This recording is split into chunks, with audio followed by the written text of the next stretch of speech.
Hello दोस्तों। यदि आप में से कोई आरएस की तैयारी कर रहा है तो आज ही जो है डेट्स डाल दी है एग्जाम की। जो आरएस प्री है वो 6 दिसंबर 2026 को होने वाला है और 2 मई 2027 को मेंस होने वाला है। तो काफी अच्छा खासा टाइम इस बार दिया गया है। पिछली बार हमने धरना प्रदर्शन किया तो भी टाइम नहीं मिला था, लेकिन इस बार बिना मांगे ही बहुत अच्छा टाइम, जिसे गोल्डन चांस बोलते हैं ना, वो आरपीएससी ने पहले ही दे दिया है। ठीक है। आपको सामने स्क्रीन में देख के पता चल रहा होगा कि हम आज जो है भारत की जो ज्योग्राफी है, भूगोल जो है, वो स्टार्ट कर रहे हैं, है ना। बहुत ज्यादा लेक्चर्स नहीं होने वाले हैं। हम ज्यादा से ज्यादा 15 या 20 लेक्चर्स में इसको खत्म करने की कोशिश करेंगे, क्योंकि हम किस्से और कहानियां नहीं सुनाएंगे। ऐसे तो देखो, मैं ये यहाँ से लेके यहाँ तक मैं बहुत घूमा हूँ। ये वाला क्षेत्र भी मैं घुमा हुआ हूँ, इधर से ये वाला। अब ये आप देख लो, इतना ये बचा हुआ है और ये जो सेवन सिस्टर्स है वो बचा हुआ है। लेकिन इनकी किस्से कहानियां सिर्फ मैं आपको वो बताऊंगा जो अपने काम की है ना। जो बाकी मास्टर यहाँ यहाँ कहीं अपना जयपुर है, यहाँ पे बैठे बैठे जो अपने दादा परदादाओं से सुने हुए किस्से सुना के आपका जो टाइम वेस्ट कर रहे हैं, वो मैं आपके साथ बिल्कुल नहीं करने वाला हूँ। अगर वर्ल्ड ज्योग्राफी की सीरीज आपने देखी है तो मैंने सिर्फ काम की बातें की हैं, है ना। और वो मेरी इतनी अच्छी है नहीं वास्तव में, है ना, क्योंकि मैंने देखा नहीं ना दुनिया। ये मैंने ठीक ठाक पढ़ रखी है, ठीक ठाक जी रखी है भारत की ज्योग्राफी। तो ये मैं अच्छी आपको पढ़ा सकता हूँ, है ना। तो शुरू करते हैं। भारत भारत की जो, अगर आकृति की बात करें तो देखो, आकृति कैसी है इसकी। एक कोना ये है, एक कोना ये है, एक आपका ये कोना है, एक ये कोना। तो ये चार कोने हैं। कितने कोने हैं? चार कॉर्नर्स हैं। इसलिए ये क्या है? चतुष्कोणीय आकृति है। कैसी आकृति है? चतुष्कोणीय आकृति है। अच्छा, इसकी स्थिति कहाँ पे है? ये कहाँ पे स्थित है? जैसे यदि ये अपनी पृथ्वी है, ये अपनी क्या है? पृथ्वी। इसमें एक तो है ग्रीनविच लाइन, एक है अपनी भूमध्य रेखा। ये अपना एक गोलार्ध अपन ने बना लिया है, उसमें कहीं पे ये ग्रीनविच लाइन है और ये विषुवत रेखा है। तो इन दोनों के हिसाब से भारत की स्थिति कहाँ है? देखो, ग्रीनविच से तो ये है अपना देश पूर्व में, और भूमध्य रेखा से ये है उत्तर में। तो अपनी जो लोकेशन आ रही है वो कौन से गोलार्ध में आ रही है? पूर्व और उत्तर। ठीक है। तो भारत उत्तरी तथा पूर्वी गोलार्ध में स्थित है। ठीक है। कहाँ पे है? पूर्वी और उत्तरी गोलार्ध में। अच्छा, एशिया, ये एशिया इधर है, तो एशिया के हम कहाँ पे पढ़ते हैं? साउथ में पढ़ते हैं। यहाँ पे ये एशिया है ना, ये ऐसे। उसका सदर्न पॉइंट क्या है? इंडिया है ना। तो हम कहाँ पे है? एशिया के दक्षिण में है। ठीक है। ये हो गई बात अपनी, है ना। दो बातें बताई मैंने आपको, दो लाइन। अच्छा, फिर भारत के आकार की बात करते हैं, है ना। तो भारत का जो क्षेत्रफल है वो 32,87,263 वर्ग किलोमीटर है। 32,87,263 वर्ग किलोमीटर है। अभी जो नए आंकड़े आए हैं उसमें ये बढ़कर हो गया 32,87,469 वर्ग किलोमीटर। अब ये आपको अलग अलग यूनिट्स में पूछ सकता है, अलग अलग विमाओं में आपसे पूछ सकता है। वर्ग किलोमीटर में जैसे लाख वर्ग किलोमीटर में पूछ लिया इसने, 32.8 लाख वर्ग किलोमीटर। ठीक है। करना क्या है? लाख में ही तो आपको वो करना है ना, तो 32.8 लाख हो जाएगा। मिलियन में करना है, 10 से और भाग दे देंगे, 3.28 हो जाएगा। अच्छा, हेक्टेयर में क्या होता है? 328.7 मिलियन हेक्टेयर इसका क्षेत्रफल है, जो कि दुनिया का कितना है? 2.5% से भी कम, यानी कि 2.4% है। तो भारत का क्षेत्रफल 32,87,263 वर्ग किलोमीटर है, और ये दुनिया का कितना होता है? 2.4% होता है। क्षेत्रफल की दृष्टि से भारत का जो स्थान आता है वो आता है सातवां। कौन सा आता है? सातवां। एक ट्रिक है, रुक चाइना अब आ भारत। क्या ट्रिक है? रुक चाइना अब आ भारत। आर से रूस आ गया। सबसे बड़ा देश कौन सा है इस दुनिया में? रूस है। ठीक है। रुक कैसे कनाडा आ गया, फिर यूएसए आ गया, अमेरिका, है ना, फिर चाइना आ गया, फिर ब्राजील आ गया, फिर आता है अपना प्यारा भारत, फिर आता है अपना प्यारा भारत 7वें नंबर पर। अपनी जो नवीनतम जनगणना जिसके आंकड़े अपने पास उपलब्ध है वो है 2011 की जनगणना। उसमें हमारी जो जनसंख्या है वो कितनी है, 121 करोड़ है। उस टाइम हमसे आगे कौन था, चाइना था जनसंख्या में। आज हम उसे पीछे छोड़ चुके हैं, जो कि अभी जो जनगणना हो रही है इसके आंकड़े आने के बाद हम आधिकारिक रूप से क्या हो जाएंगे, नंबर वन हो जाएंगे। भारत की जो जनसंख्या है वो विश्व की 17.5% है। भारत की जनसंख्या विश्व की कितनी है, 17.5%। देखो 2.5% से कम हमारे पास स्पेस है और उसके अंदर ठूस ठूस के भरे हुए हैं 17.5% लोग, 121 करोड़ लोग ऐसे। जैसे कि आप ये देख लो कि ट्रेन, अपने जो जनरल डिब्बा होता है ना, कितना भरा हुआ होता है। कहीं गोलगप्पे की अगर कोई ठेला लगा के खड़ा है उसके पास कितनी सारी भीड़ होती है। किसी और देश में देखो इतना थोड़ी मिलेगा। तो हम ऐसे बहुत ज्यादा लोग हैं, है ना। फिर बात करते हैं भारत की जो सीमा है उसकी। भारत की जो बाउंड्री है वो दो टाइप की है। भारत की जो बाउंड्री है वो कितने टाइप की है, दो टाइप की। एक तो है अपनी स्थलीय सीमा, ये वाली स्थलीय सीमा, ठीक है। और एक है अपनी कोस्टल बाउंड्री। दूसरी कौन सी है, कोस्टल बाउंड्री।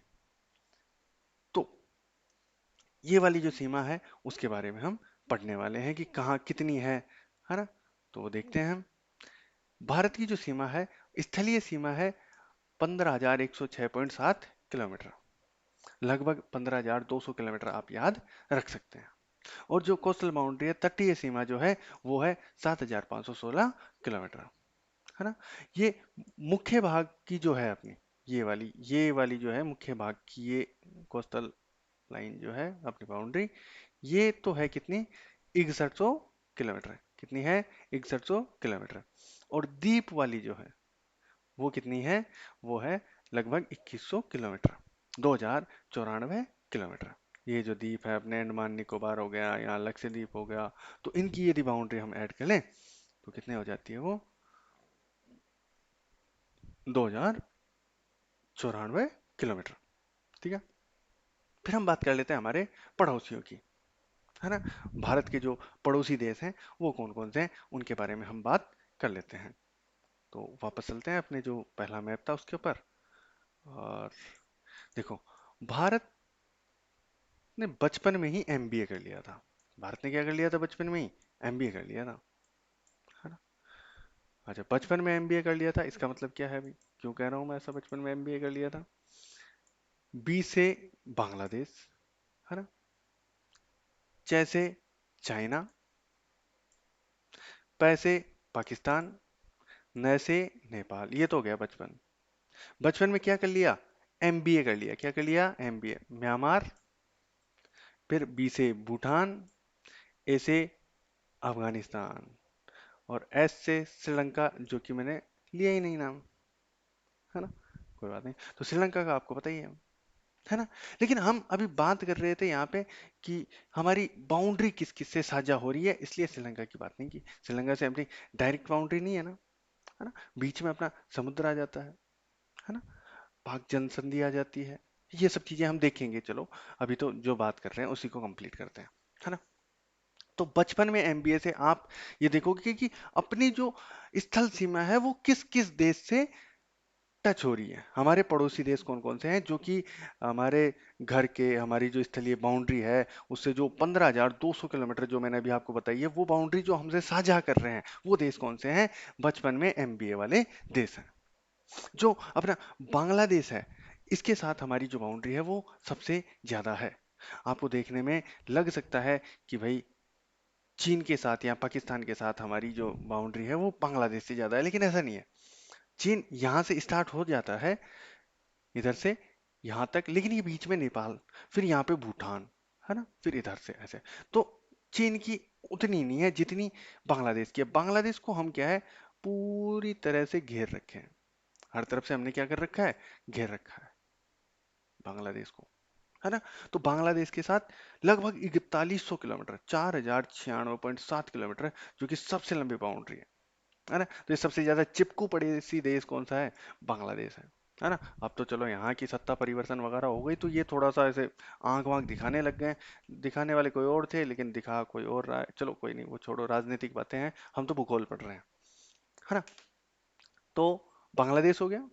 दूसरे नंबर पर जो बाउंड्री हमसे साझा करता है वो करता है चीन, जो कि 3488 किलोमीटर है। कितनी है? 3488 किलोमीटर, है ना। हम चाइना को आंख दिखाने की बात करते हैं और हमें आंख कौन दिखाता है? चाइना, है ना। जब हम भारत की बहुत ऊंची चोटी सिपकिला गए, वहां पे हमने देखा चाइना ने जो है बहुत वहां पे ऐसी ऐसी सड़कें बना रखी हैं। मिस्टर जयपुरिया नाम से एक चैनल है, उस पर आप वीडियोस देखना, उसमें हमने वीडियो डाल रखे हैं अपने जो इंडिया जो हम घूम रहे हैं उसमें से कुछ एक वीडियो हम डालते रहते हैं जहाँ के ठीक होते हैं। तो वहां पे आप देखना कि किस तरह से चाइना ने वहां का इंफ्रास्ट्रक्चर तैयार कर रखा है हमें दिखाने के लिए, सिर्फ शो ऑफ के लिए, है ना। तो ठीक है, वो एक अलग बात है। हाँ, फिर हम बात कर रहे थे अपनी सीमा साझा की, तो चाइना दूसरे नंबर पर आता है। फिर आता है पाकिस्तान तीसरे नंबर पर, है ना। यहाँ गुजरात से स्टार्ट होके जो अपना लद्दाख है वहां तक, है ना। फिर नेपाल के साथ देखो कितनी बड़ी हम बाउंड्री जो है वो साझा कर रहे हैं, है ना। फिर म्यांमार के साथ हम काफी लंबी जो बाउंड्री है वो साझा कर रहे हैं, है ना। फिर इसके बाद में आता है नंबर भूटान का, और सबसे कम जो बाउंड्री हम साझा कर रहे हैं वो कर रहे हैं हम अफगानिस्तान के साथ में, 106 किलोमीटर बस। कितनी? 106 किलोमीटर। देखो, जब भारत और पाकिस्तान जब अलग हो रहे थे, तो यहाँ पर एक अंग्रेज अधिकारी ने लाइन खींच दी थी कि भाई ये आपकी बाउंड्री है। उस अधिकारी का नाम था रेड क्लिफ। क्या नाम था उसका? Red Cliff. इसलिए ये वाली जो बाउंड्री है इसको क्या बोलते हैं? रेड क्लिफ लाइन बोलते हैं।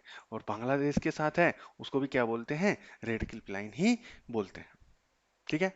तो भारत पाकिस्तान बांग्लादेश के बीच, मतलब भारत बांग्लादेश और भारत पाकिस्तान के बीच में जो भी बाउंड्री है उसका नाम क्या है? उसका नाम है रेड क्लिफ रेखा। ठीक है। क्या चाइना के साथ में जो बाउंड्री अपनी बनी हुई है, ये वाली जो बाउंड्री है, इसके साथ भी कोई, इसका भी कोई नाम है क्या? जी हाँ, इसका भी नाम है, इसका नाम है मैकमोहन रेखा। मैकमोहन रेखा जो है, ऐसा है जो कि भाई चीन है इसे मानने से ऐसे मुकरता है जैसे लड़के शादी के बाद में, जैसे उनकी कोई पुरानी गर्लफ्रेंड होती है ना, उसके लिए ऐसे बोलते हैं कि तू कौन है? दीदी आपको मैंने कहीं देखा है क्या? नहीं नहीं, मैं नहीं जानता आपको, है ना। तो चीन ऐसे करता है कि मैकमोहन लाइन जो है वो नहीं है। इसलिए आजकल कौन सी चल रही है? Line of actual control, LAC जो है वो। तो काफी सारी बातें होती रहती है ना कि नेहरू ने ये किया, इंदिरा ने ये किया, फलाना टीम का ना, है ना। ये क्या कर रहे हैं? वो आप देखो ना क्या कर रहे हैं, अखबार पढ़ा करो। हाँ, तो फिर हम आगे बढ़ते हैं। चाइना वाली को, इसको क्या बोलते हैं? मैकमेहन मैकमोहन रेखा बोलते हैं। ठीक है। अच्छा, ये अफगानिस्तान के साथ में है, इसका भी कोई नाम है क्या? हाँ, इसका भी नाम है डूरंड रेखा। क्या नाम है इसका? डूरंड रेखा। ठीक है, भारत और अफगानिस्तान के बीच में। ठीक है, ये हो गई बात। ठीक है, इसको और आगे हम देख लेते हैं कि इसके अलावा हमने अगर कुछ छोड़ दिया हो। तो देखो, डूरंड लाइन की बात कर ली, रेड क्लिप की बात कर ली, रेड क्लिप की बात कर ली, मैकमोहन की बात कर ली। डूरंड भारत अफगानिस्तान का, रेड क्लिप भारत पाकिस्तान और भारत बांग्लादेश के बीच में, मैकमोहन जो है भारत और चीन के बीच में है। ठीक है, ये वाली बातें हमने कर ली है। इसके बाद जो पड़ोसी देश हैं, अब देखो ये वाली जो टेबल है ना, यहाँ से काफी सारे क्वेश्चन पूछे जाते हैं बहुत सारी एग्जाम्स में, है ना। तो ये डेटा तो मैंने आपको बता दिया था। ये आप जितनी बार देखोगे उतना आसानी से आपको ये याद होता जाएगा कि किसके साथ हम कितनी बाउंड्री जो है वो शेयर करते हैं, है ना। और सबसे आसान तरीका है कि आप टॉप टू पहले याद करो और बॉटम टू पहले याद करो, फिर आप ये जो बच गए वो याद करो। ऐसे चीजें क्या है, आप पैकेट्स में तोड़ तोड़ के याद करते हो तो आपको चीजें याद हो जाती है।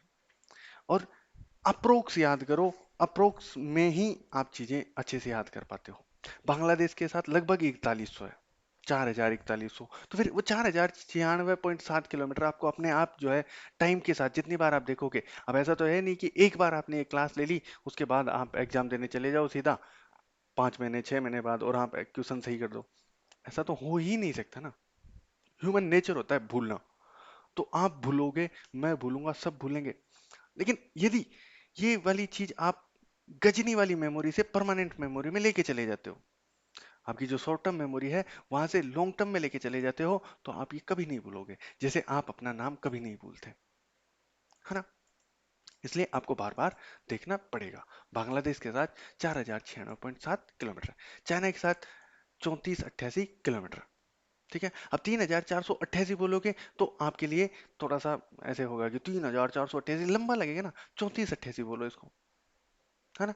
4096 बोलो इसको, 3323 बोलो पाकिस्तान के साथ, 17 इक्यावन बोलो नेपाल के साथ, 16 38 होता है लेकिन ये 43 ही है ना। 699 700 किलोमीटर कर लो ना भूटान के साथ, क्या हो गया। अफगानिस्तान के साथ 106 किलोमीटर। तो याद होने वाली चीज है। नंबर, नंबर को आप जिस तरह से नंबर के साथ आप खेलना चाहोगे वैसे आप खेल लोगे, तो आपको वो नंबर याद रहेंगे। जैसे किसी के फोन नंबर यदि आप याद करते हो तो आप उनको ब्रेक करते हो। स्टार्ट के 4 डिजिट, ठीक है, 4 डिजिट कुछ भी हो सकते हैं, जैसे 8737। तो ये स्टार्टिंग वाले अगर किसी के हैं तो आपने इनको इस तरह से लिया। फिर आप लास्ट वाले देखते हो 09434, है ना। ऐसे किसी के नंबर आ रहे हैं। अब चार इधर के चार इधर के आपने याद कर लिए, बीच वाले दो आपको टाइम के साथ वैसे याद हो जाने हैं कि बीच में ये है, क्योंकि वो दो ही नंबर बचे ना। तो ऐसे ही आपको ये करने हैं, पहले ये कर लो, फिर ये कर लो, है ना, और फिर ये हो जाएंगे तीनों। ठीक है। वैसे जो थोड़े भी समझदार होंगे उनको ये अभी याद हो गए होंगे, है ना। और समझदार तो सारे ही हो, खुद को कमजोर मत समझना, मैंने कह दिया इसलिए। अच्छा, फिर क्वेश्चन आता है कि भाई कौन सा जो स्टेट है वो सबसे लंबी बाउंड्री बना रहा है, या फिर किस देश के साथ कितने जो स्टेट्स हैं वो बाउंड्री बना रहे हैं, है ना। ये वाले क्वेश्चन भी तो पूछे जाते हैं, है ना। तो बांग्लादेश जो है ना अपना, बांग्लादेश कौन सा देश, बांग्लादेश। चलो चलते हैं बांग्लादेश की तरफ। ये है बांग्लादेश, है ना। बांग्लादेश को अपना कह रहा हूँ तो आपको बुरा तो नहीं लग रहा। अरे अपना ही तो है, पूरी दुनिया अपनी है, बांग्लादेश पाकिस्तान सब अपना है, चाइना अपना है ना। हाँ, हाँ तो ठीक है। ये बांग्लादेश है। ये कौन सा देश है, बांग्लादेश है। अब जो बांग्लादेश है इससे कौन कौन जो है सीमा बना रहा है, यहाँ पे देखो। पश्चिमी बंगाल है। कौन सा बंगाल है, पश्चिमी बंगाल है, ये इसके साथ सीमा बना रहा है। फिर यहाँ पे कौन सा स्टेट है, यहाँ पे असम है, ये बांग्लादेश के साथ सीमा बना रहा है। फिर असम के नीचे कौन सा है, मेघालय है, और उसके नीचे कौन सा है, त्रिपुरा है ना। ये AMT, है ना। ATM से तो क्या है वो ऊपर नीचे हो जाएगा, लेकिन AMT अमेत्री अगर आप याद रखो तो ज्यादा अच्छा है। मैंने तो ऐसे याद किया था, अमेत्री। तो ये क्या है, अमेत्री। असम, मेघालय और आपका त्रिपुरा। ठीक है। और इधर कौन सा है, एक मिजोरम है, वो भी बांग्लादेश के साथ सीमा बनाता है। ठीक है। तो ये सब क्या है, बांग्लादेश के साथ सीमा बनाने वाले अपने राज्य हो गए। फिर ये आ गया चीन। चीन के साथ में देखो, यहाँ से देखते हैं, इधर तो अपने लद्दाख यूटी बना दिया आजकल, लद्दाख आ गया। लद्दाख के नीचे क्या है, हिमाचल प्रदेश है। हिमाचल प्रदेश से इधर की साइड जाओगे तो कौन सा आ जाएगा, उत्तराखंड आ जाएगा, है ना। अच्छा, उत्तराखंड के बाद में तो नेपाल आ गया। फिर ये क्या आ गया अपना, सिक्किम आ गया। क्या आ गया, सिक्किम आ गया। फिर इधर ये भूटान आ गया। तो ये असम और जो पश्चिम बंगाल है वो छिप गए। फिर यहाँ पे आ जाता है अपना अरुणाचल प्रदेश। कौन सा आ जाता है, अरुणाचल प्रदेश। तो चाइना के साथ में कौन कौन आ गए, लद्दाख आ गया, हिमाचल आ गया, अपना उत्तराखंड आ गया, सिक्किम आ गया, अरुणाचल प्रदेश आ गया। ठीक है। फिर पाकिस्तान, पाकिस्तान के साथ में ये गुजरात, ये राजस्थान, यहाँ पे फिर आ जाएगा अपना पंजाब। फिर यहाँ पे आ जाएगा जम्मू कश्मीर, और इधर कौन आ गया आजकल, लद्दाख आ गया। ठीक है, ये हो गई बात। फिर उसके बाद में अपने नेपाल की बात कर लेते हैं। नेपाल के पास में कौन कौन से स्टेट्स हैं, देखो यहाँ पे तो कौन सा है, यूपी है ना। अपनी रामनगरी अयोध्या जहाँ पे है ना, हजारों करोड़ का चंदा चोरी जहाँ पे होता है। ठीक है। फिर इसके बगल में कौन है? बिहार है, जहाँ पे पुल रुक ही नहीं पाते हैं, बह जाते हैं। फिर उसके बाद में इधर ये उत्तराखंड, इधर की साइड से उत्तराखंड भी इससे लगा हुआ ही है क्या, नेपाल से, है ना। फिर इधर की साइड में चलेंगे तो पश्चिम बंगाल भी नीचे से आ रहा है क्या, है ना। जैसे यहाँ पे यदि बिहार खत्म हो जाता है तो इधर से बंगाल ऊपर तो आ ही रहा है ना, तो पश्चिम बंगाल भी आ जाएगा। इधर से सिक्किम ने इसको ऐसे घेर रखा है क्या। कौन कौन से हो गए, यहीं से स्टार्ट कर लो। उत्तराखंड हो गया, यूपी हो गया, बिहार हो गया, पश्चिम बंगाल हो गया और सिक्किम हो गया। ये सब नेपाल के साथ सीमा साझा करते हैं। ये सब क्या करते हैं, नेपाल के साथ सीमा साझा करते हैं। ठीक है जी।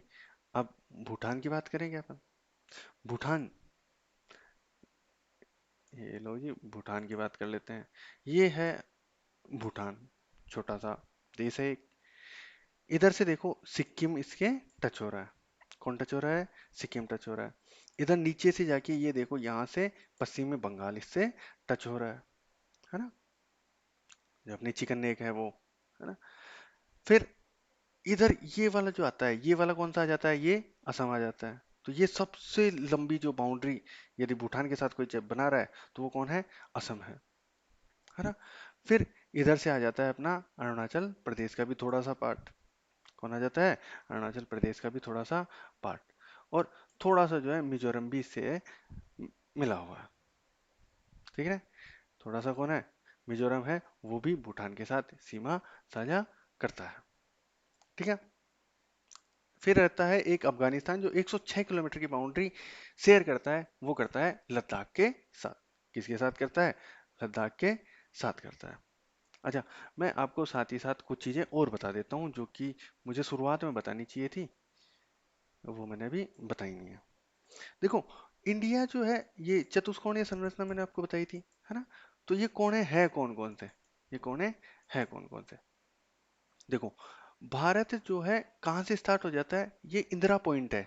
6 डिग्री 45 मिनट जो है, ये क्या है, इंदिरा पॉइंट है ना। तो भारत का यदि हम ऐसे देखते हैं ना, ये वाला ऐसे, है ना, ये वाला तो क्या है, अक्षांशीय विस्तार है ना। अक्षांशों में कितना ये फैला हुआ है। और ये वाला जो है, ये है अपना देशांतरीय विस्तार। कौन सा है, देशांतरीय विस्तार। तो हम बात करते हैं कहाँ कहाँ ये अपना भारत जो है भौगोलिक रूप से उपस्थित है। तो ये इंदिरा पॉइंट है, यहाँ से स्टार्ट हो जाता है और कहाँ तक जाता है, 37 डिग्री 6 मिनट तक। कहाँ तक जाता है, 37 डिग्री 6 मिनट तक। इसको बोलते हैं इंदिरा कोल। तो कहाँ से कहाँ तक है, इंदिरा पॉइंट से इंदिरा कोल तक है। नाम तो आपको याद हो जाएगा, इंदिरा के नाम से है, इंदिरा पॉइंट से इंदिरा कोल तक। लेकिन ये तो अंडमान निकोबार का एक जगह आ रही है ना। तो ये तो अपना समुद्र में जो अपना द्वीप है, वहां से हम देख रहे हैं। जो मुख्य स्थलीय सीमा है जहां तक है अपनी, वो है अपनी कन्याकुमारी। यहाँ पे कोमोरिन अंतरीप नाम से एक द्वीप सा बाहर निकला हुआ है, अपनी जो जमीन है वो, है ना। अंतरीप आप समझते हो ना, ये ऐसा जो भाग ऐसे बाहर निकला हुआ है और फिर उसको समुद्र ने घेर रखा है, उसको अंतरीप बोलते हैं। जैसे केप ऑफ गुड होप अपने अफ्रीका का जो है ना। अच्छा जी। फिर इसके बाद ये 8.4 डिग्री।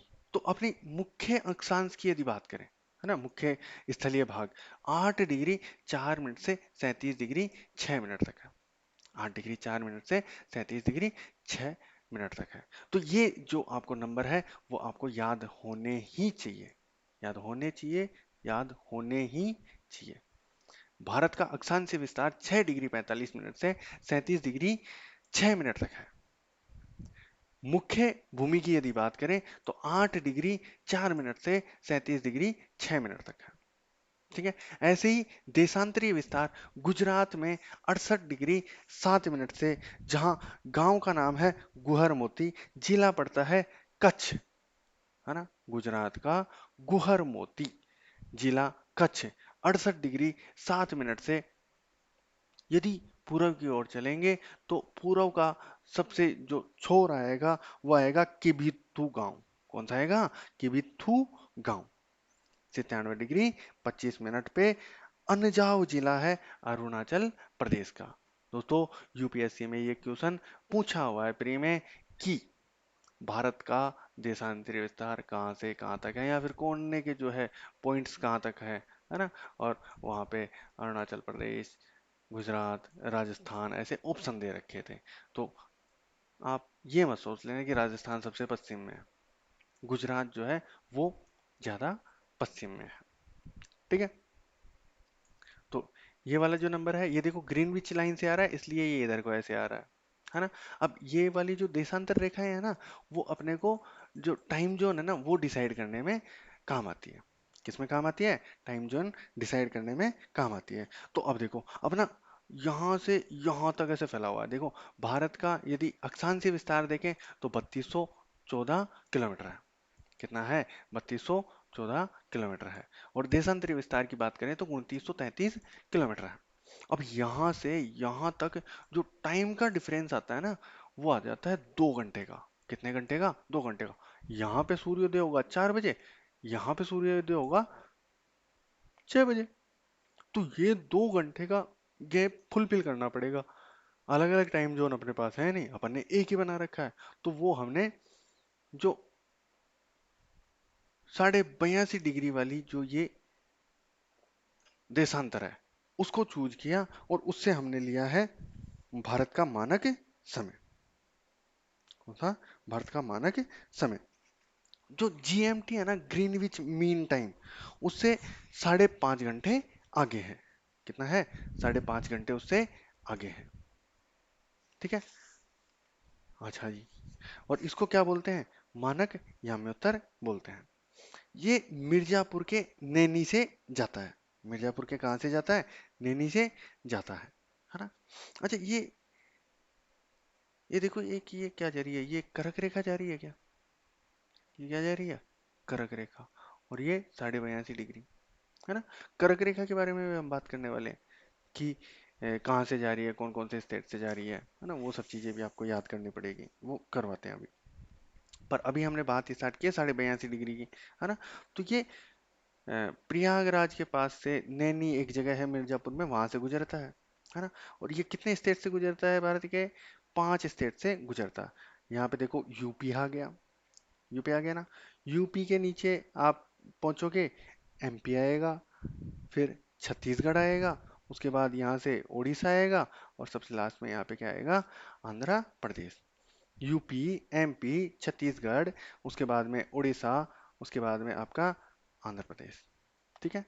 तो ये जो 5 स्टेट्स हैं वहां से अपनी मानक याम्योत्तर रेखा गुजरती है। ठीक है। अच्छा जी। फिर इसके बाद क्या हम देखने वाले हैं? हाँ, तो ये वाली चीजें हो गई। अच्छा, ये वाली चीज अपनी थोड़ी सी रह गई थी। तटीय सीमा, कर्क रेखा। कर्क रेखा की हमने बात नहीं की, और मानक समय रेखा की बात कर ली। ठीक है, ठीक है। हम इनको खत्म कर देते हैं, जो छूट गया उसको कवर कर लेते हैं। 3 देशों के साथ सीमा बनाने वाले जो स्टेट्स हैं वो कौन कौन से हैं? अभी हमने देखा कि कौन सा स्टेट किस किस के साथ जो है सीमा बना रहा है। देखो केंद्र शासित प्रदेश जो लद्दाख है, कौन सा है? लद्दाख जो है वो अफगानिस्तान, पाकिस्तान और चीन के साथ बाउंड्री बनाता है। तो 3 देशों के साथ बाउंड्री बना रहा है। सिक्किम जो है वो नेपाल, बांग्लादेश और चीन के साथ क्या कर रहा है? बाउंड्री बना रहा है। अभी आपने मैप में देखा, पश्चिम बंगाल जो है नेपाल, बांग्लादेश और भूटान से बाउंड्री शेयर करता है, ये हमने मैप में देखा। अरुणाचल प्रदेश जो है बांग्लादेश, चीन और म्यांमार से बाउंड्री शेयर करता है। 2 देशों से काफी सारे राज्य हैं। मिजोरम हो गया, असम हो गया, उत्तराखंड हो गया। 3 राज्य हैं। इनमें म्यांमार और भूटान से तो मिजोरम कर रहा है, और भूटान और बांग्लादेश से असम कर रहा है। उत्तराखंड से चीन और नेपाल बाउंड्री शेयर करते हैं, ये अभी हमने मैप में देखा है। एक देश के साथ तो 11 राज्य हैं, जैसे अपना राजस्थान हो गया, पंजाब हो गया, गुजरात हो गया, जम्मू कश्मीर हो गया, और हिमाचल प्रदेश हो गया, उत्तर प्रदेश हो गया, बिहार हो गया, त्रिपुरा, मेघालय, मणिपुर, नागालैंड। ठीक है। तो ये सारे क्या हैं? अपने एक एक देश के साथ बाउंड्री साझा करते हैं। अब जो बाउंड्री की ही बात हो रही है, तो अपनी जो कोस्टल लाइन जो है, तटीय सीमा है, उसके बारे में और अपन बात कर लेते हैं। देखो तटीय सीमा के लिए ये देखो, ये एक मैप बना हुआ। सबसे लंबी जो कोस्टल लाइन है वो है अंडमान निकोबार की। किसकी है? अंडमान निकोबार की। और मुख्य भूभाग में किसकी है? गुजरात की। और सबसे छोटी कोस्टल लाइन है दमन और दीव की। किसकी है? दमन और दीव की। अच्छा, कोस्टल लाइन पर स्टेट्स कौन कौन से हैं? अब ये तो आपको याद होने ही चाहिए। तो इधर से स्टार्ट कर लें, है ना? गुजरात है, उसके नीचे दमन दीव अपना, वो आ गया दमन दीव और दादरा नगर हवेली, आजकल एक ही कर दिए हैं, ये अपना यूटी आ गया। फिर महाराष्ट्र आ गया, इसके नीचे गोवा आ गया, फिर आप कर्नाटक पहुंचते हो, फिर आप पहुंचते हो केरल में। ठीक है। फिर इधर से आप वापस घूम के आते हो तो ये तमिलनाडु आ गया, फिर ये पुडुचेरी आ गया। ठीक है, यूटी है अपना। फिर आंध्र प्रदेश आ गया। आंध्र प्रदेश जो है, इसके आजकल अपने जो तेलंगाना बना दिया वो अंदर रह गया, वो कोस्टल लाइन पे नहीं है, आपको इस बात का ध्यान रखना है। फिर उड़ीसा आ गया, और वेस्ट बंगाल आ गया, पश्चिमी बंगाल आ गया। ठीक है। अब ये वाली जो सबसे लंबी अंडमान निकोबार, मुख्य भूभाग में गुजरात, सबसे छोटी दमन दीव की। ठीक है। फिर ये इनकी रैंकिंग है, वो सब चीजें हैं। ठीक है। अच्छा जी, अब बात करते हैं करक रेखा की। ये देखो, ये करक रेखा जा रही है, ये भारत का जो सीना है उसके बीच से गुजरती है। कर्क रेखा जो है 23.5 डिग्री नॉर्थ वाली, है ना? जो साउथ वाली होती है वो तो क्या होती है? मकर रेखा होती है ना? बीच में 0 डिग्री होती है, वो विषुवत रेखा या भूमध्य रेखा होती है ना? तो ये क्या है, भारत को लगभग दो बराबर हिस्सों में बांट रही है। इसके जो नीचे वाले लोग हैं ना, ये जो कर्क रेखा है, इसके नीचे वाले जो लोग हैं, इनको तो भैया पूरे साल एसी की जरूरत पड़ती है। पूरे साल किसकी जरूरत पड़ती है? एसी की जरूरत पड़ती है। और इधर वाले जो है ना, कभी तो भाई एसी चलाएंगे ऐसे, भाई ऐसे पावर चिल्ड करके एसी चला लेंगे। और कभी ये जैसे रजाइयाँ ओढ़ेंगे दो दो तीन तीन, है ना? जो बुजुर्ग होते हैं ना, उनको तो दो दो उड़ानी पड़ती है ना? फिर कोई फर्जी नेता आके बोलते हैं कि हमारी जो है सैन्य की क्षमता कमजोर हो गई है, सर्दी गर्मी नहीं बढ़ी, जलवायु परिवर्तन नहीं हुआ है, हमारी सैन्य की क्षमता बढ़ गई है। हैं? जानते हो क्या ऐसे नेता को किसी को? मैं जानता तो हूँ, नाम नहीं जानता, भूल जाता हूँ। अच्छा ठीक है। अ, इसके बाद जो है ये कौन कौन से स्टेट से गुजरती है? अपने राजस्थान से भी गुजरती है। राजस्थान की जो डूंगरपुर और बांसवाड़ा है, वहां से 26 किलोमीटर, 23 किलोमीटर सॉरी, ये सबसे छोटी जो है यहाँ से, अपने राजस्थान से है इसकी गुजरने की जो वो है लंबाई, हम बोल सकते हो। तो इसके स्टेट्स आप वैसे तो देखो, मैप में देख देख के ही याद करना सबसे बेस्ट होता है ना? क्योंकि मैप में आपको स्टेट्स पता लग गए तो आपको बहुत सारी चीजें वहीं से बार बार देखनी पड़ेगी। ज्योग्राफी के तो काम ये है ना? फिर भी आपको गजनी बनाने के लिए मेरे पास ट्रिक है ना? जैसे वो झुमका गिरा रे बरेली के बाजार में, वो तो गाना है, वो ट्रिक नहीं है। गमचा, गमचा होता है ना, गमचा, जानते हो? हाँ, उस पे है ट्रिक। तो क्या है? गुजरात राजस्थान। तो गुजरात राजस्थान के लिए मैंने कहा, मित्र पर गमला गिरा, या झाड़, मित्र पर गमछा झाड़, मित्र पर गमछा झाड़। तो देखो, मित्र तो ये हो गया मिजोरम और त्रिपुरा, है ना? पर से पश्चिमी बंगाल हो गया, है ना? रह से राजस्थान हो गया। मित्र पर गमचा गए गुजरात, गए मध्य प्रदेश में, चा से छत्तीसगढ़, झाड़ झारखंड, है ना? तो ये तो फर्जी सी ट्रिकें हैं, मैंने यही से बनवाई, है ना? तभी तो मैं बीच में ऐसे फंबल कर गया ना। हाँ, तो फर्जी वाली बात है। इससे अच्छा है हम इसको याद ही कर लेते हैं। और आजकल एग्जामिनर आपसे ये पूछेगा भी नहीं कि कौन कौन से ऐसे गुजरता है, वो पूछेगा पूर्व से पश्चिम में, इधर से इधर, है ना, या इधर से इधर, किस सीक्वेंस में कौन सा स्टेट आता है ना, बीच में कोई सा खा जाएगा और ऑप्शन गलत करवा देगा, है ना। तो इधर सबसे पहले गुजरात से आइए, फिर अपना राजस्थान से थोड़ी सी गई, फिर एमपी आ गया, उसके बाद में ये वाला छत्तीसगढ़ आ गया, उसके बाद में आपका आ गया पश्चिमी बंगाल आ गया, वो झारखंड आ गया सॉरी, उसके बाद में आपका पश्चिमी बंगाल आ गया, है ना, फिर आपका आ गया त्रिपुरा आ गया, फिर आपका आ गया मिजोरम। ठीक है, तो ये है वो स्टेट्स जहां से कर्क रेखा गुजरती है। ठीक है, तो ये इसी सीक्वेंस में आपको याद करना है ना। भारत में कर्क रेखा की लंबाई 2678 है, सर्वाधिक लंबाई मध्य प्रदेश में, राजस्थान से मात्र 23 किलोमीटर जो है ये गुजरती है।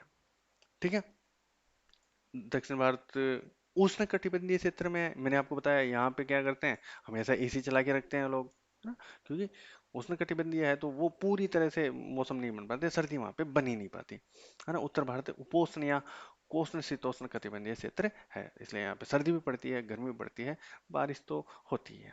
ठीक है, कर्क रेखा के समीप स्थित राजधानियां रांची, आइजोल, भोपाल, गांधीनगर, अगरतला।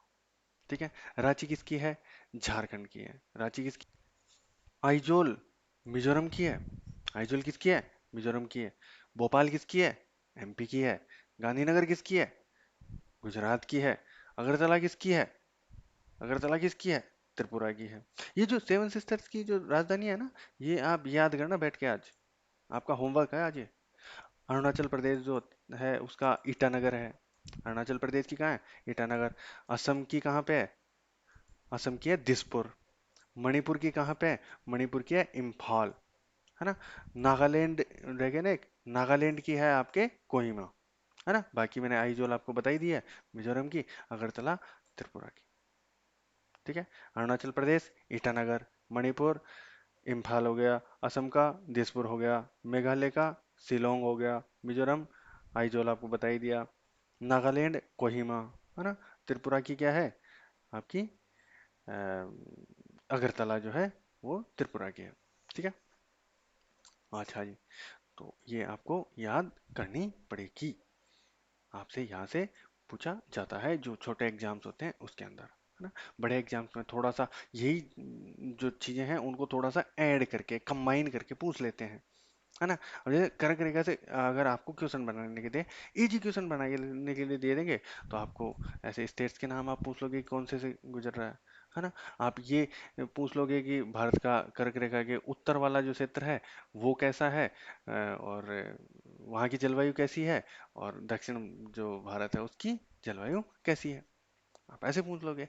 लेकिन आपको कहे कि नहीं थोड़ा सा लेवल बढ़ाओ, लेवल बढ़ाने के लिए वो क्या करेगा, एक सेंटेंस स्टेट्स का बना के दे देगा, एक सेंटेंस जलवायु का बना के दे देगा, निकटतम राजधानी का बना के दे देगा, है ना, और जो समीप स्थित किसी शहर का बना के दे देगा, और पूछ लेगा कौन कितने स्टेटमेंट करेक्ट है। तो अब इसमें क्या करना है, आपको कंप्लीट इंफॉर्मेशन पता होनी चाहिए। अब आप कहो कि नहीं, उसने पिछली बार पूछा था राजधानी, और हम तो राजधानी रट के गए थे कि सबसे समीप रांची है, और ये चार पांच जो बच गई वो हम पढ़ के ही नहीं गए, क्योंकि हमसे तो वो यही पूछा था, तो हमारी उम्मीद यही थी, क्यों थी भाई। आप आगे की राजधानी अभी तो वो जो चीजें हैं वो भी तो याद करोगे ना, और बार बार देखो ना, क्यों नहीं याद होगी। रांची है, आइजोल है, भोपाल है, गांधीनगर, अगरतला, है ना। रांची, आइजोल, भोपाल, गांधीनगर, अगरतला, और मैप में देखोगे तो बहुत अच्छे से आपको दिखाई दे देगी कि कितनी नजदीक है। अन्य शहर अहमदाबाद जो गुजरात है, देखो गांधीनगर जो है वो पास में है, और गांधीनगर के पास में ही क्या है, अहमदाबाद है। तो समीप स्थित जो अहमदाबाद शहर है। अच्छा, आप NH 48 से यदि जाते हो, NH 48 से अगर जाते हो, तो आपको NH 48 पे ऐसे बाकायदा लिखा हुआ है कि यहाँ से कर्क रेखा गुजरती है ना। उसके बाद आता है आपका गांधीनगर, और उसके बाद आता है आपका अहमदाबाद। फिर मध्य प्रदेश के कुछ शहर है, उज्जैन, जबलपुर, शहडोल। छत्तीसगढ़ में अंबिकापुर है, छत्तीसगढ़ में क्या है, अंबिकापुर है। पश्चिम बंगाल का हुगली है, राजस्थान का बांसवाड़ा है, ये है। ठीक है, ओके, ये मैंने आपको मानक समय रेखा आपको बताई दी है। फिर आता है अपना जो सागरीय विस्तार है, है ना। तो सागरीय विस्तार जो है वो क्या है, संयुक्त राष्ट्र का जो समुद्री कानून है उसके लिए 1982 के अंदर कुछ नियम बनाए गए हैं कि किसी भी देश की उसके पास का जो समुद्र है उसमें कहाँ तक उसकी हिस्सेदारी है, कहाँ तक वो मालिक है, कहाँ तक उसके पास क्या क्या अधिकार है उसको मिले हुए हैं। ये सारी चीजें जो है इसके अंदर आती है, जो सागरीय विस्तार है उसके अंदर। तो ये किसमें नापा जाता है, ये नापा जाता है नॉटिकल माइल्स में। किसमें नापा जाता है, नॉटिकल माइल्स में। एक जो नॉटिकल माइल होता है वो कितना होता है, 1.852 किलोमीटर, है ना, लगभग 2.25 किलोमीटर से थोड़ा सा ज्यादा, है ना। अच्छा जी, अब ये जो है, मतलब अब देखो आप कितनी दादागिरी समुद्र में कहाँ तक कर सकते हो, उसके बारे में ये सारी चीजें हैं। पहला है आंतरिक जल। पहला तो क्या है, आंतरिक जल। जो अंदर की साइड जितना भी पानी है अपना, वो तो सारा क्या है, भारत का पूर्ण संप्रभुत्व है ना, वो अपना है ना।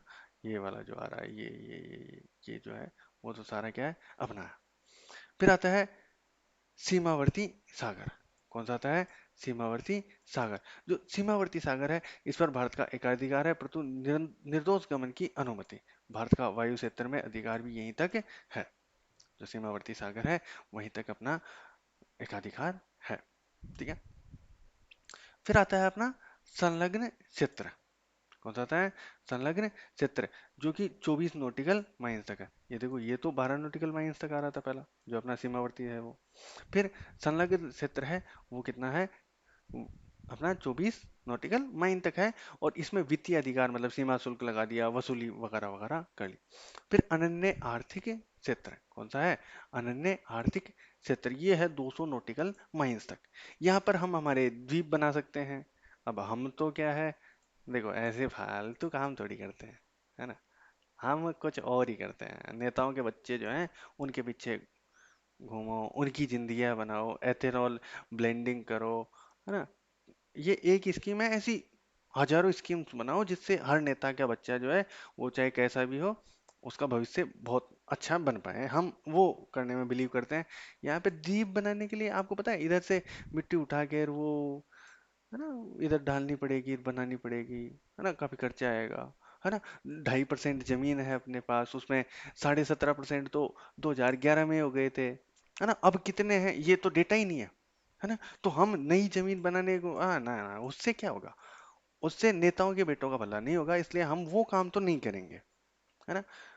ठीक है। चलो ठीक है, तो हमारे पास इसके अंदर है क्या क्या चीजें। अनन्य आर्थिक क्षेत्र में भारत को संसाधनों के विदोहन, नए कृत्रिम द्वीपों का निर्माण और वैज्ञानिक अनुसंधान के अधिकार प्राप्त है। अच्छा, साइंटिफिक रिसर्च के भी अपने पास अधिकार है। करते हैं क्या हम, रिसर्च एंड डेवलपमेंट में आप एक बार गूगल करके देखना, जो भारतीय इकोनॉमिक सर्वे है उसके आंकड़े आप देखना कि हमारा देश रिसर्च और डेवलपमेंट में कितना खर्चा कर रहा है। देखो, इकोनॉमी भी अगर आपके सिलेबस में है तो ये क्वेश्चन आपसे पूछा जा सकता है ना। तो आप ये देखना कि रिसर्च और डेवलपमेंट में हम हमारी जीडीपी का कितना परसेंट हिस्सा खर्च करते हैं और बाकी जो देश है वो कितना खर्च करते हैं। हम बात करते हैं ना, हम पाकिस्तान से इतने आगे हैं, ये हैं वो हैं। आप एक बार ये भी देखना कि पाकिस्तान या बांग्लादेश, है ना, जिससे आप तुलना करना चाहो, है ना, लोग आप अपने देश को किसके बराबर देखना चाहते हो, वो ज्यादा इंपॉर्टेंट है ना। अब दुनिया जो है कंपैरिजन, यदि आपके अड़ोसी पड़ोसी, आपके नेता, आपका समाज, आपका मीडिया यदि तुलना जिन देशों के साथ कर रहा है, तो उन देशों के साथ भी आप करके तो देखो कि वो क्या कर रहे हैं, आप क्या कर रहे हो। हम कपड़ा बनाने के लिए हमारे पूर्वज भी फेमस है दुनिया में। वो वाला काम हमसे छीनकर इधर एक छोटा सा बांग्लादेश है उसके पास जा रहा है, वो हमसे ज्यादा अच्छे। आप ये जो ठेलों पर कपड़े बिक रहे हैं उसमें देखना, वो टी शर्ट लोअर वगैरह जो 50-60 रुपए के अंदर ठेले वाला बेच के चला जाता है बच्चे के लिए, वो 50-60 रुपए में बांग्लादेश से बन के यहाँ पर एक्सपोर्ट भी हुआ है। उस पे जो अपना टैक्स वगैरह है वो भी लगा है। उसके बाद वो बंदा जो बेच रहा है वो भी कमा के खा रहा है। तो आप देखो वो 50 रुपए की टी शर्ट वो बना के बेच रहा है 50 रुपए में इंडिया में, लेकिन इंडिया के जो लोग हैं वो भी नहीं बना पा रहे हैं। टी शर्ट, अंडरवियर, बनियान बनाने की हमारी वो नहीं है। फिर हम जो है विश्व गुरु हैं, हम जो है मेड इन इंडिया का काम कर रहे हैं। हम क्या मेड इन इंडिया में कर रहे हैं, ये सब चीजें आप ढूंढो तो सही कि हमने किया क्या है। आप आसपास देखो तो सही। ठीक है, आगे चलते हैं। फिर उच्च सागर, इसके बाद का जो सागर है, जैसे हिंद महासागर का बाकी जो एरिया है, इसमें पूरे जो है संसार का अधिकार है, किसी स्पेसिफिक देश का ये कोई हिस्सा नहीं है। ठीक है, इसके बाद एक है थालवेग सिद्धांत, है ना। इसमें जो सर्वाधिक गहराई है उसकी बात होती है ना। भारत का जो हाईएस्ट जो पीक है वो है केटू गोडविन आस्तीन, ये हम अगले चैप्टर में देखेंगे। जो लोएस्ट जो पॉइंट है वो है अपना कुट्टूनाड, है ना, ये केरल के अंदर है, -2 मीटर नीचा है समुद्र तल से। यहाँ पर चावल की खेती होती है ना। दो कॉन्सेप्ट होते हैं, यदि आपने वर्ल्ड ज्योग्राफी क्लास लिया है तो वहाँ पे थोड़ा सा मैंने एक्सप्लेन किया था कि जल संधि और स्थल डमरू दो चीजें होती हैं। जल संधि जो होती है, दो स्थल भागों को पानी के थ्रू जोड़ने का काम करती है। जल इन दोनों के बीच में संधि बना रहा है, इसलिए ये क्या है, जल संधि।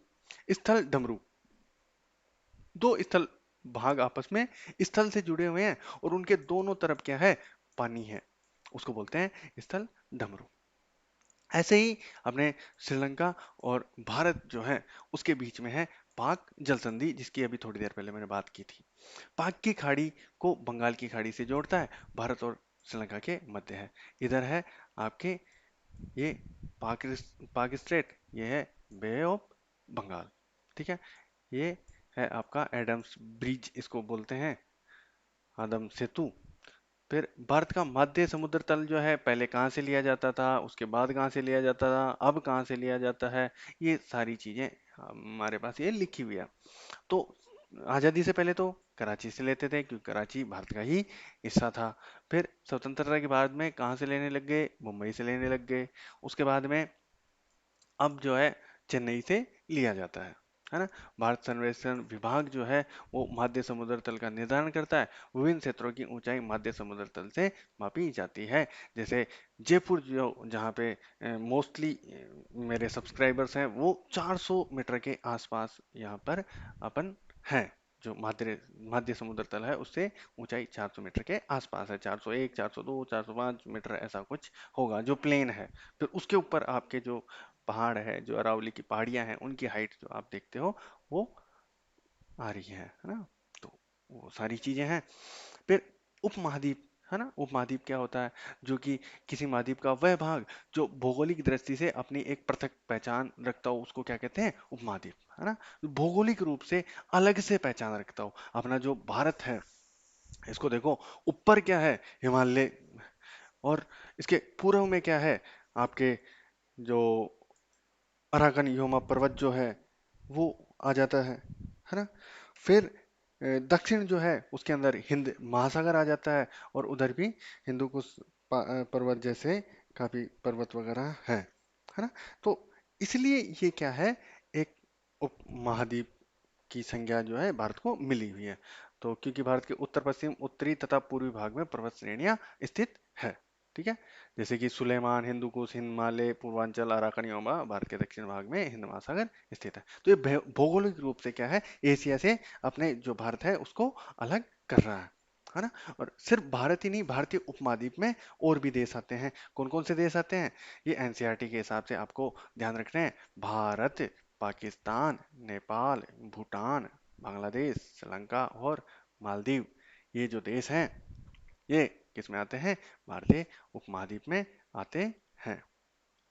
ठीक है, अच्छा हो गया क्या। अच्छा ठीक है, इसके बाद में और कुछ बताऊं क्या मैं आपको।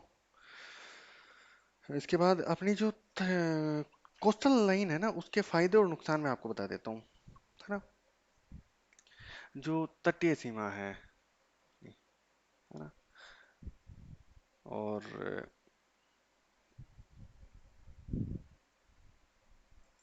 50 मिनट की हो गई क्लास, आज पहली है इसलिए यहीं पे रोकते हैं, हम बाद में देख लेंगे।